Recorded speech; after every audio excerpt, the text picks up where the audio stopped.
मैं अजय सर आप सभी विद्यार्थियों के समक्ष फिर से MVVI क्वेश्चन लेकर के उपस्थित हूँ। आज हम लोग वर्ग 9th 10th और +2 के विद्यार्थियों के लिए इलेक्ट्रॉनिक बिंदु संरचना का अध्ययन करेंगे। ठीक है, जो भी बच्चे इस वीडियो को देख रहे हैं तो वे बच्चे जो है बिना वीडियो का स्किप किए हुए इस वीडियो को पूरा देखिएगा, क्योंकि आपको जो है इलेक्ट्रॉनिक बिंदु संरचना तभी समझ में आएगी जब आपको जो है नील्स बोर के परमाणु मॉडल के आधार पर इलेक्ट्रॉनिक विन्यास समझ में आएंगे। ठीक है, अगर आपको नील्स बोर के परमाणु मॉडल के आधार पर इलेक्ट्रॉनिक विन्यास समझ में आ जाएंगे तभी जो है आप इलेक्ट्रॉनिक बिंदु संरचना लिख पाएंगे। ठीक है, तो सबसे पहले हम लोग नील्स बोर के परमाणु मॉडल जो है उस मॉडल को समझते हैं और उसके आधार पर इलेक्ट्रॉनिक विन्यास समझते हैं। जैसे मान लीजिए यह जो है किसी परमाणु का नाभिक है, ठीक है, और इसके चारों ओर जो है सेल है, ऑर्बिट है या एनर्जी लेवल है। इस चीज को थोड़ा समझने का प्रयास कीजिएगा आप लोग। ठीक है,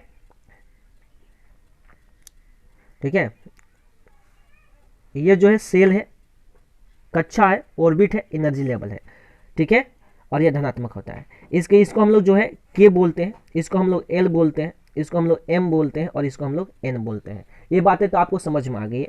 यह के है, यह एल है, ठीक है, एम है और एन है। ठीक है, इसको हम लोग एक बोलते हैं, इसको हम लोग दो बोलते हैं, इसको हम लोग तीन बोलते हैं और यह इसको चार बोलते हैं। ठीक है, तो नील्स बोर के परमाणु मॉडल के आधार पर जो है यह परमाणु मॉडल है, उन्होंने जो है या के एल एम एन को जो है कोष कहा था, कक्षा कहा था, ऑर्बिट कहा था, सेल कहा था। ठीक है, एनर्जी लेवल कहा था।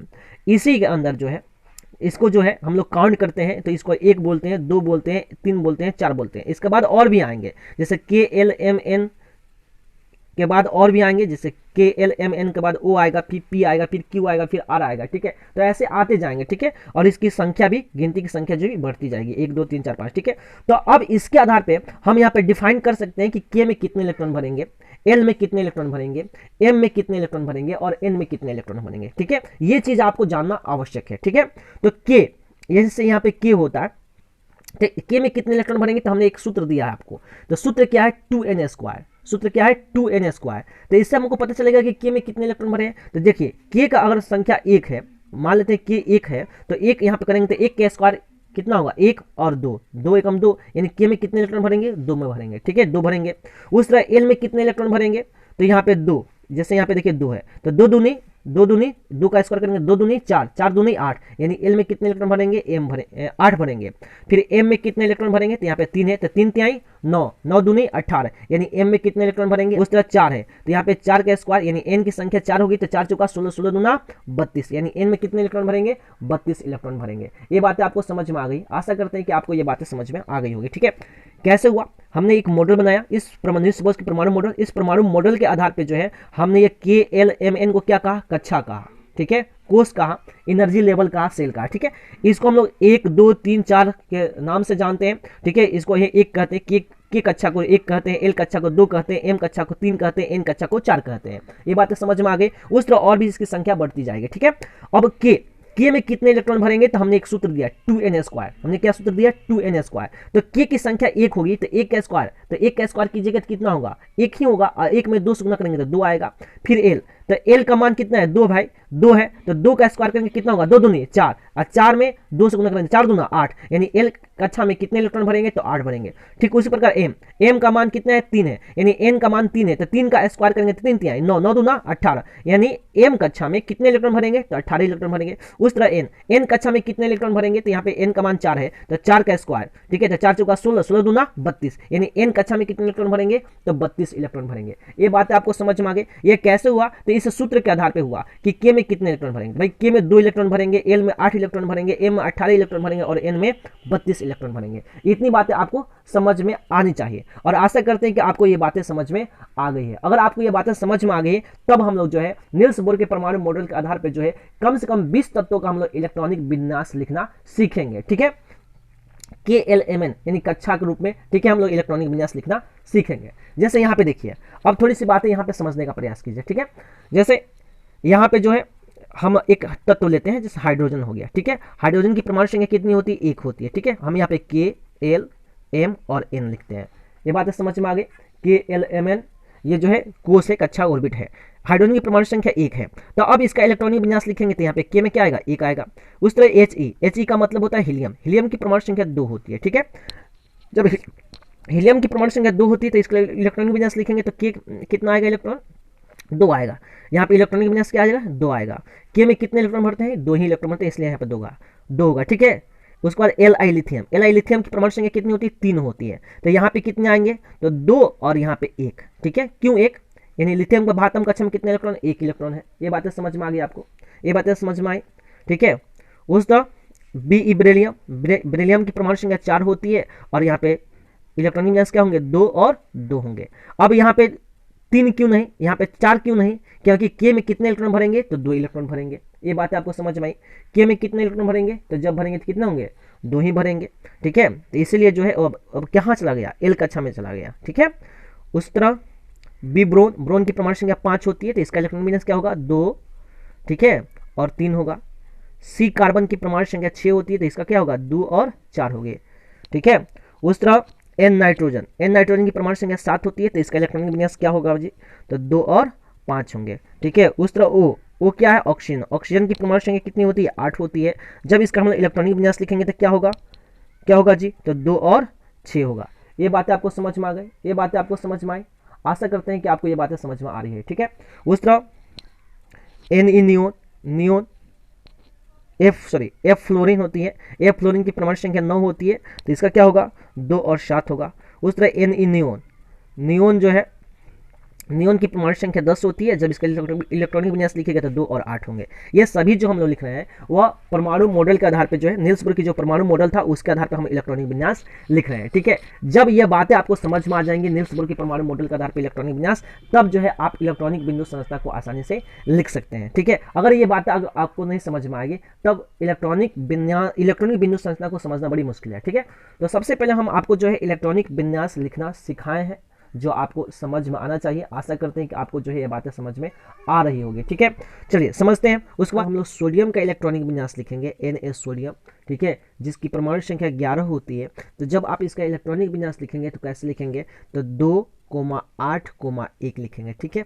क्यों यहाँ पे एक, क्योंकि एल में 8 इलेक्ट्रॉन भरते हैं। आपको ये बातें समझ में आनी चाहिए, क्योंकि एल में क्या होता है, तो क्योंकि एल में जो है 8 इलेक्ट्रॉन भरते हैं और एल कक्षा में जो है 8 इलेक्ट्रॉन जब भर गया है तब कहाँ बढ़ेगा, तब एम कक्षा में जो है इलेक्ट्रॉन भरेंगे, ठीक है।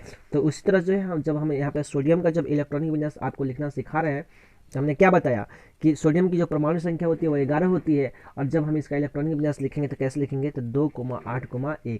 क्यों, क्योंकि के दो यह जो भरा हुआ है वह के कक्षा है, यह क्या है, एल कक्षा है, और यह एम कक्षा है। तो के कक्षा में 2 इलेक्ट्रॉन भरते हैं, एल कक्षा में 8 इलेक्ट्रॉन भरते हैं, और एम कक्षा में 18 इलेक्ट्रॉन भरते हैं, और एन कक्षा में 32 इलेक्ट्रॉन भरते हैं। हमने आपको पहले ही बता दिया है, ठीक है। तो 2,8,1, तो यानी सोडियम के इलेक्ट्रॉनिक विन्यास कितने होंगे, तो 2,8,1 होंगे, ठीक है। उस तरह Mg मैग्नीशियम, मैग्नीशियम का इलेक्ट्रॉनिक विन्यास कैसे लिखेंगे, तो भाई मैग्नीशियम की परमाणु संख्या 12 होती है। जब हम इसका इलेक्ट्रॉनिक विन्यास लिखेंगे कैसे लिखेंगे, 2,8,2, ठीक है। अब इसमें क्योंकि 8 के बाद यहाँ पर 9 क्यों नहीं लिखे, क्योंकि आपको पता होना चाहिए कि एल में जो कितने इलेक्ट्रॉन भरते हैं, तो 8 इलेक्ट्रॉन भरते हैं, ठीक है। तो यह इसका इलेक्ट्रॉन पूर्णतः फुलफिल हो गया है, भर चुका है। तब इसके बाद हम लोग क्या बढ़ेंगे, तब हम लोग एम कक्षा में भरते हैं, ठीक है, उसका इलेक्ट्रॉन को। उस तरह जो है एल्युमिनियम होता है। एल्युमिनियम की जो परमाणु संख्या होती है वह 13 होती है। जब हम इसका इलेक्ट्रॉनिक विन्यास लिखते हैं तो कैसे लिखते हैं, तो 2,8,3, ठीक है। उसके बाद होता है सिलिकॉन होता है, SI सिलिकॉन, सिलिकॉन की परमाणु संख्या 14 होती है। जब हम इसका इलेक्ट्रॉनिक विन्यास लिखते हैं तो 2,8,4 लिखते हैं। देखिए 2, 8, 10 और 4, 14 आ गया। उस तरह पी फास्फोरस होता है, फास्फोरस की परमाणु संख्या 15 होती है। जब हम इसका इलेक्ट्रॉनिक विन्यास लिखते हैं तो लिखते हैं 2,8,5, जैसे 2, 8, 10 और 5, 15, ठीक है। उस तरह एस गंधक होता है या सल्फर होता है, जिसकी परमाणु संख्या 16 होती है। जब हम इसका इलेक्ट्रॉनिक विन्यास लिखते हैं तो लिखते हैं 2,8,8, 10 और 6, 16, ठीक है। उस तरह Cl क्लोरीन होता है, क्लोरीन की जो परमाणु संख्या होती है वह 17 होती है। और जब हम इसका इलेक्ट्रॉनिक विन्यास लिखते हैं तो लिखते हैं 2,8,7, ठीक है। उस तरह Ar आर्गन होता है, और आर्गन की जो परमाणु संख्या होती है वह 18 होती है। और जब हम इसका इलेक्ट्रॉनिक विन्यास लिखते हैं तो लिखते हैं 2,8,8, ठीक है, क्योंकि 2, 8, 10 और 8, 18, ठीक है। तो इतनी बातें आपको समझ में आ गई, आशा करते हैं कि आपको ये बातें समझ में आ गई है, ठीक है। उसके बाद Ar आर्गन के बाद के पोटेशियम होता है, और पोटेशियम की जो परमाणु संख्या होती है वो 19 होती है। और जब हम इसका इलेक्ट्रॉनिक विन्यास लिखते हैं तो कैसे लिखते हैं, तो 2,8, ठीक है 8, 8 2 10 और 8 18, और 18 और 1 19, ठीक है। अब यहाँ पे 9 क्यों नहीं, क्योंकि आप यही जानते हैं कि एम कक्षा में 18 इलेक्ट्रॉन भरते हैं, लेकिन यहाँ पे जो है 8 ही क्यों, यहाँ पे तो 9 भी हो सकता है, तो भाई 9 नहीं हो सकता है, ठीक है। क्योंकि 9 इसलिए नहीं हो सकता है क्योंकि एम कक्षा में जब भरेगा तो 18 इलेक्ट्रॉन भरेंगे, नहीं तो 8 ही इलेक्ट्रॉन भरेंगे, ठीक है। तो इस बात को आप लोग याद रखिएगा, ठीक है। एम कक्षा में जब भरेगा तो या तो 8 से कम भरेगा या 8 भरेगा, ठीक है, नहीं तो डायरेक्टली 18 भरेगा। 9 नहीं भर सकता है, 10 नहीं भर सकता है, ठीक है। तो इस बात को आप याद रखिएगा। इसलिए जब के का हम लोग इलेक्ट्रॉनिक विन्यास लिखेंगे तो कैसे लिखेंगे, अर्थात पोटेशियम का जब इलेक्ट्रॉनिक विन्यास लिखेंगे तो कैसे लिखेंगे, तो 2,8,8,1। अब 2 8 10 8 18 और 1 19, ठीक है। उस तरह से जो है हम लोग कैल्शियम की जब इलेक्ट्रॉनिक विन्यास लिखेंगे तो कैल्शियम की जो परमाणु संख्या होती है वो 20 होती है, ठीक है। कैल्शियम की परमाणु संख्या जो होती है वो 20 होती है। और जब आप इसका इलेक्ट्रॉनिक विन्यास लिखेंगे तो कैसे लिखेंगे, तो 2,8,8,2 लिखेंगे, ठीक है।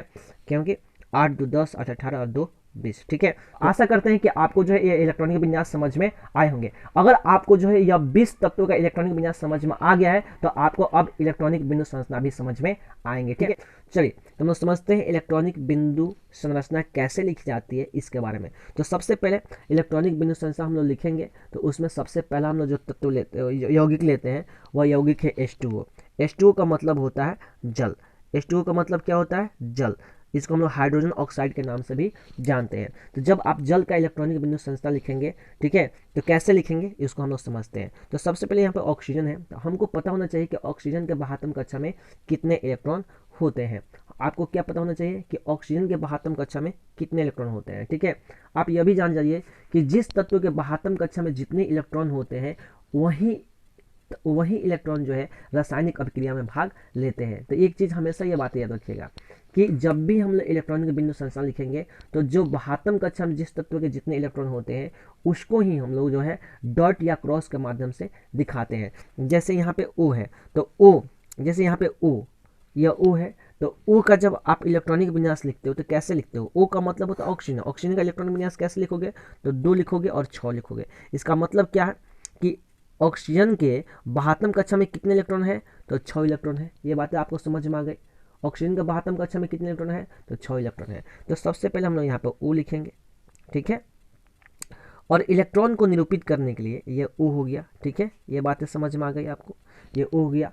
अब इलेक्ट्रॉन को निरूपित करने के लिए जो है जब भी इलेक्ट्रॉनिक बिंदु संरचना लिखते हैं और इलेक्ट्रॉन को निरूपित करने के लिए हम लोग 2 चिन्ह का प्रयोग करते हैं।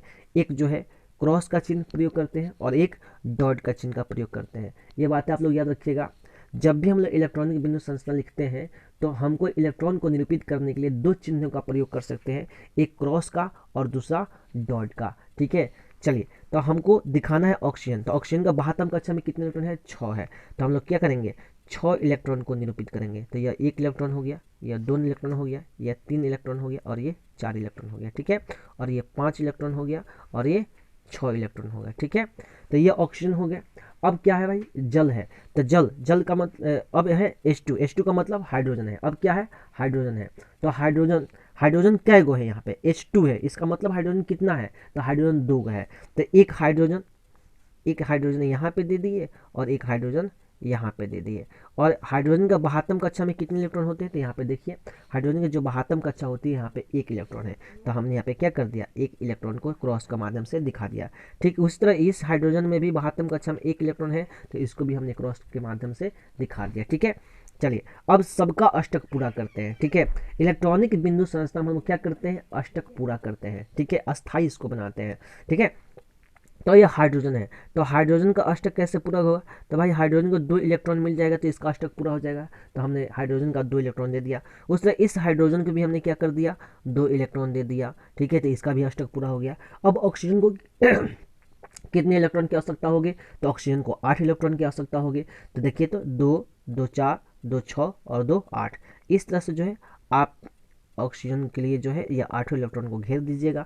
इस तरह से ये जो है जल का क्या बन गया, इलेक्ट्रॉनिक बिंदु संरचना बन गया, ठीक है। तो आप अपने एग्जाम में चाहे 9th क्लास में पढ़ते हो, चाहे वह 10th क्लास में पढ़ते हो, चाहे वह 10+2 में पढ़ते हो, तो उन सभी बच्चों के लिए जो है यह इलेक्ट्रॉनिक बिंदु संरचना समर्पित था। आशा करते हैं कि आपको जो है यह इलेक्ट्रॉनिक बिंदु संरचना समझ में आ गया होगा। अगर आपको लगता है कि यह इंपॉर्टेंट है और आपके लिए एलिजिबल है और आपको यह समझ में आ रहा है, तो आप जो है मेरे चैनल को जरूर सब्सक्राइब कीजिएगा। ठीक है, चलिए बढ़ते हैं इस तरह के और भी प्रश्नों की ओर। जैसे हम आपको जो है CO2 का मतलब होता है कार्बन डाइऑक्साइड। CO2 का मतलब क्या होता है? Carbon dioxide. तो हम लोग कार्बन डाइऑक्साइड का इलेक्ट्रॉनिक बिंदु संरचना लिखना समझते हैं। ठीक है, तो सबसे पहले चीज़ ये देखिए कि इस यौगिक में जो है, या एक चीज़ आप एक और बढ़िया चीज़ बस समझ लीजिए, आपको और एक अच्छा चीज़ हम आपको बता देते हैं, एक और टॉपिक।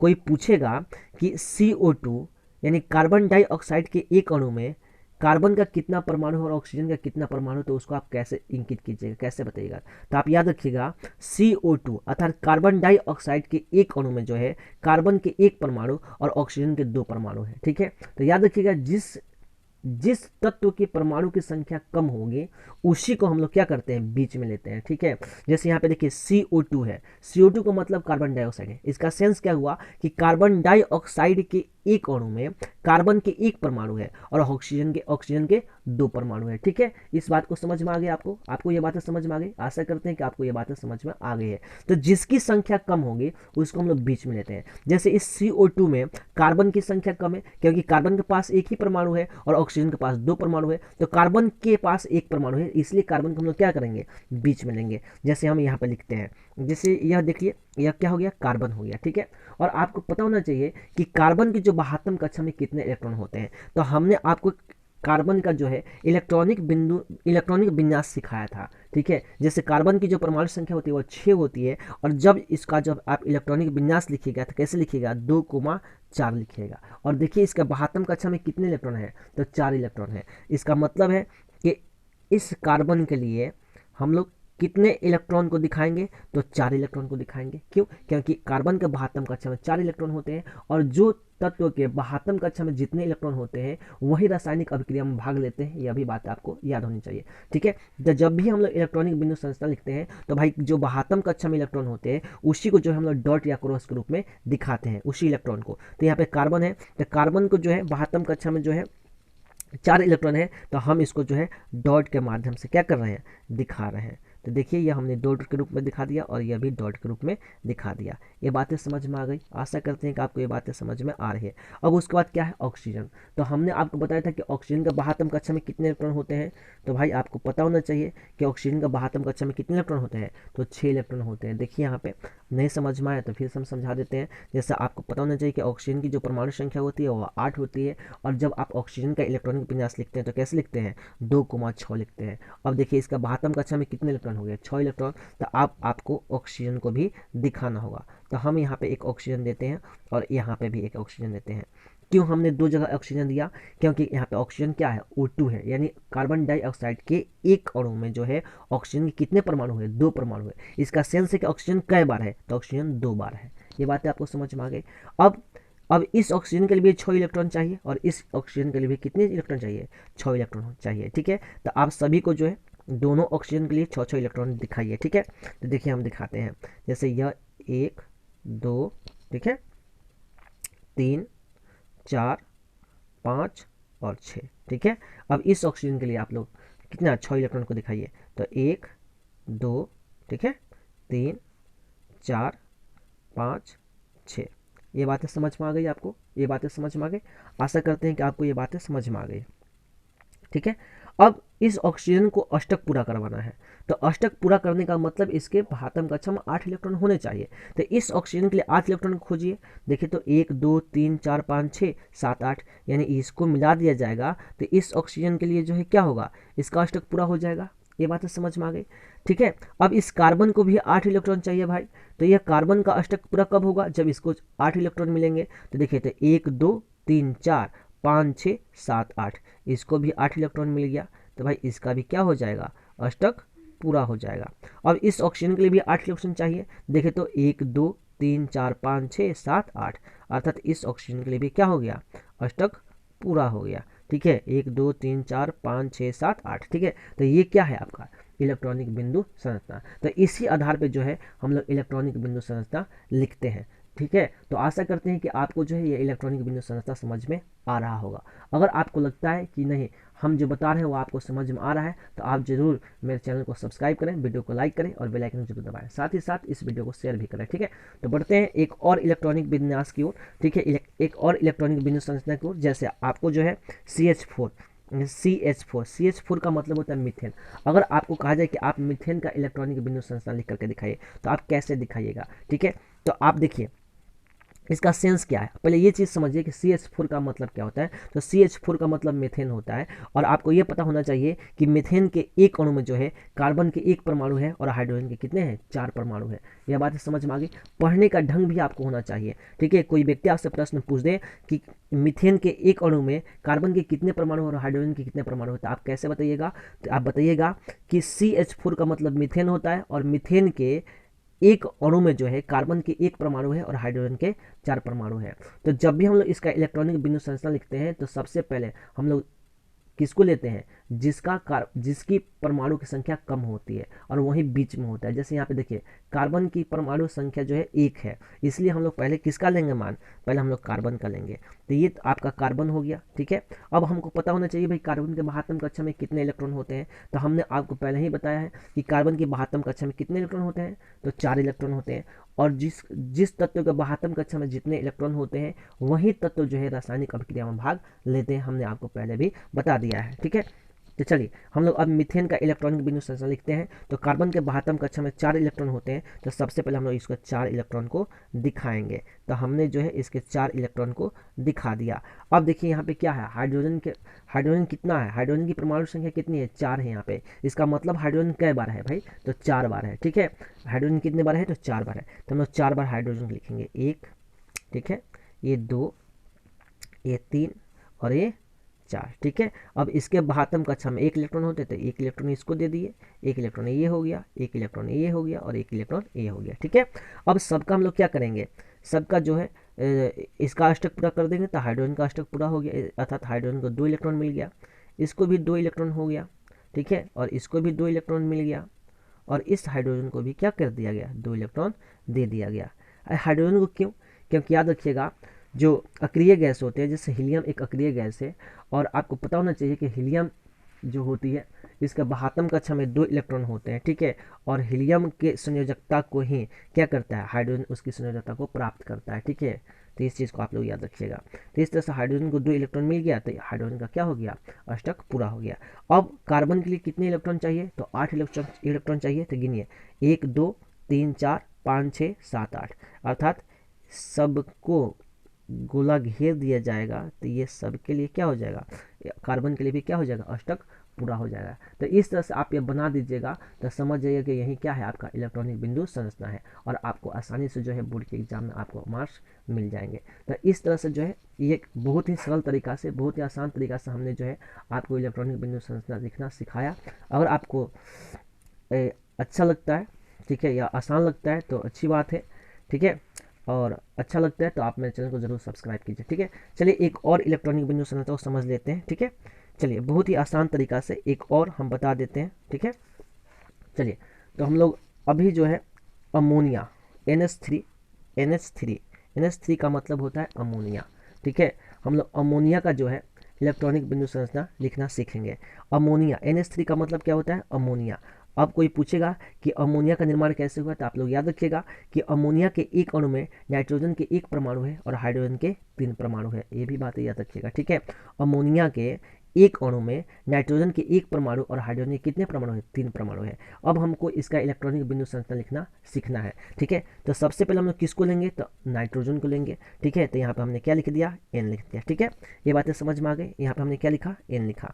तो आपको पता होना चाहिए कि नाइट्रोजन की जो है इलेक्ट्रॉनिक विन्यास कैसे लिखा जाता है, तो आप यहाँ पे समझ लीजिए। जैसे यहाँ पे N है, ठीक है, तो N का मतलब नाइट्रोजन, और नाइट्रोजन की जो है परमाणु संख्या 7 होती है, और जब आप इसका इलेक्ट्रॉनिक विन्यास लिखते हैं तो 2,5 लिखते हैं ना जी। तो अब इसका बाहत्तम कक्षा में कितने इलेक्ट्रॉन है? 5 इलेक्ट्रॉन है। इसका मतलब है कि नाइट्रोजन के बाहत्तम कक्षा में 5 इलेक्ट्रॉन है, तो यही जो है रासायनिक अभिक्रिया में भाग लेता है। यानी जो बाहत्तम कक्षा में जो इलेक्ट्रॉन होते हैं वही इलेक्ट्रॉन जो है बाहत्तम कक्षा में वही इलेक्ट्रॉन जो है रासायनिक अभिक्रिया में भाग लेता है। तो नाइट्रोजन के बाहत्तम कक्षा में 5 इलेक्ट्रॉन है, तो इसको जो है नाइट्रोजन के आसपास जो है हम इलेक्ट्रॉन को जो है 5 डॉट के माध्यम से या 5 क्रॉस के माध्यम से दिखाएंगे। ठीक है, तो हम जो है 5 डॉट के माध्यम से जो है नाइट्रोजन को दिखाते हैं। तो 1 2 3 4 और 5। ठीक है, तो ये जो नाइट्रोजन हो गए। उसके बाद यहाँ पे हाइड्रोजन है, तो हाइड्रोजन के कितना है? तो 3 है। ठीक है, तो यानी 3 हाइड्रोजन को आप लोग दिखाइए। तो पहला 1 हो गया हाइड्रोजन, दूसरा ये हो गया और ये तीसरा हो गया। ठीक है, तो हमने 3 हाइड्रोजन को दिखा दिया। अब इसका बाहत्तम कक्षा में 1 इलेक्ट्रॉन होते थे, यहाँ पे 1 इलेक्ट्रॉन, यह भी 1 इलेक्ट्रॉन और यह भी 1 इलेक्ट्रॉन होगा। ठीक है, अब हाइड्रोजन का हम लोग अष्टक पूरा करते हैं। तो हाइड्रोजन का अष्टक पूरा करेंगे तो क्या करेंगे भाई? इसको 2 मिला देंगे, फिर इस हाइड्रोजन को भी 2 मिला देंगे, फिर इस हाइड्रोजन को भी 2 मिला देंगे। ठीक है, इस तरह से सभी हाइड्रोजन का अष्टक पूरा हो गया। ठीक है, अब नाइट्रोजन का हम लोग अष्टक पूरा करेंगे तो देखिए 1 2 3 4 5 6 7 8। ठीक है, तो हम लोग क्या करेंगे? 8 को मिला देंगे। तो इस तरह से जो है नाइट्रोजन का भी क्या हो गया? अष्टक पूरा हो गया। तो यही जो था इलेक्ट्रॉनिक बिंदु संरचना था। ठीक है, तो आशा करते हैं कि आप मेरे द्वारा बताया गया जो इलेक्ट्रॉनिक विन्यास है और इलेक्ट्रॉनिक बिंदु संरचना है वह आपको समझ में आ गया है। अगर आपको लगता है कि ये सभी प्रश्न जो है इम्पोर्टेंट है और 9th 10th और +2 के विद्यार्थियों के लिए एलिजिबल है, तो आप जो है मेरे चैनल को सब्सक्राइब करें, वीडियो को लाइक करें और बेल आइकन को जरूर दबाएं। साथ ही साथ इस वीडियो को शेयर करें। ठीक है, तो इसी के साथ देश के जितने भी विद्यार्थी हैं, देश के जितने भी युवा हैं जो नौकरी की तैयारी करते हैं, किसी भी कॉम्पिटिशन एग्जाम की तैयारी करते हैं, चाहे वो बिहार बोर्ड को, चाहे वो CBSE बोर्ड को, या चाहे वो किसी भी कॉम्पिटेटिव एग्जाम की तैयारी करते हैं, उन सभी दोस्तों को, सभी मित्रों को, सभी सहपाठियों को मेरे तरफ से बेस्ट ऑफ लक। जय हिंद, जय भारत।